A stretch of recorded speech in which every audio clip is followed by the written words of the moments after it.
बिस्मिल्लाहिर्रहमानिर्रहीम। अस्सलामु अलैकुम।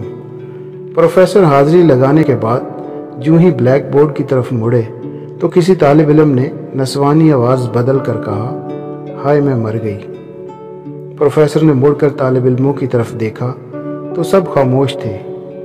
प्रोफेसर के पूछने पर कि ये हरकत किसने की है, सब के सब तालिब इल्म खामोशी से बैठे रहे और किसी ने कुछ न बताया। खैर, कुछ तवक्कुफ़ के बाद प्रोफेसर क्लास शुरू करने के लिए दोबारा ब्लैक बोर्ड की तरफ बढ़े। अभी ब्लैक बोर्ड पर कुछ लिखने ही लगे थे कि दोबारा पीछे से वही आवाज़ आई, हाय मैं मर गई। प्रोफेसर चाक मेज़ पर रखते हुए स्टूडेंट्स के करीब आए और गुस्से से बोले, ये कौन बदतमीज़ है। मगर इस बार भी किसी स्टूडेंट ने कोई जवाब नहीं दिया। प्रोफेसर ने कहा कि जो स्टूडेंट पढ़ना नहीं चाहता वो खामोशी से बाहर जा सकता है, मगर कोई भी स्टूडेंट अपनी जगह से नहीं उठा। प्रोफेसर ने कहा कि अब अगर किसी ने इस तरह की बदतमीज़ी की तो मैं क्लास छोड़कर चला जाऊंगा। और प्रोफेसर साहब एक बार फिर चाक उठाए ब्लैक बोर्ड की तरफ बढ़े, मगर तीसरी बार भी उन्हें पीछे से वही आवाज़ आई, हाय मैं मर गई। प्रोफेसर साहब ने एक ठंडी सांस भरी और आहिस्ता आहिस्ता चलते हुए स्टूडेंट्स के पास आ गए और अपने गुस्से को कंट्रोल करते हुए कहने लगे, लगता है आज आप लोगों का पढ़ने को दिल नहीं चाह रहा। चलो ठीक है, आज की क्लास ऑफ करते हैं। आज मैं आपको अपनी ज़िंदगी का एक बहुत दिलचस्प वाक़या सुनाता हूँ। तमाम स्टूडेंट्स दिलचस्पी से वाक़या सुनने के लिए प्रोफेसर की तरफ मतवज्जा हो गए। एक रात मुझे नींद नहीं आ रही थी। बहुत देर बिस्तर पर करवटें बदलता रहा, मगर नींद थी कि आने का नाम ही नहीं ले रही थी। फिर मैंने सोचा क्यों ना गाड़ी में पेट्रोल डलवा लूँ, सुबह का टाइम बच जाएगा।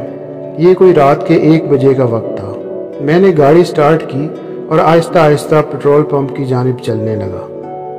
गाड़ी में पेट्रोल डलवाने के बाद मैं फिर उसी तरह आहिस्ता आहिस्ता अपने घर की तरफ चल पड़ा। सड़क वीरान थी और दूर दूर तक कोई आदमी नज़र नहीं आ रहा था। अभी कुछ ही दूर चला था कि सड़क के किनारे मुझे एक खूबसूरत दोशीज़ा नज़र आई, जिसने एक बारीक सा दुपट्टा अपने सर पर ओढ़ रखा था। उसने हाथ से मुझे रुकने का इशारा किया। खैर, मैंने डरते डरते गाड़ी रोकी और पूछा कि आपको कहाँ जाना है। उसने बड़ी धीमी सी आवाज़ में कहा, क्या आप मुझे सैटेलाइट टाउन उतार सकते हैं। मैं भी उसी तरफ जा रहा था। मैंने कहा, जी जी क्यों नहीं, ज़रूर आएँ बैठें। और वो झट से गाड़ी का दरवाज़ा खोलकर अंदर आ गई। मैंने एहतियातन गाड़ी के अंदर की लाइट जला दी ताकि उसकी नकलो हरकत पर नज़र रहे। मैंने उससे पूछा कि सैटेलाइट टाउन किस जगह पे आपको उतारूं।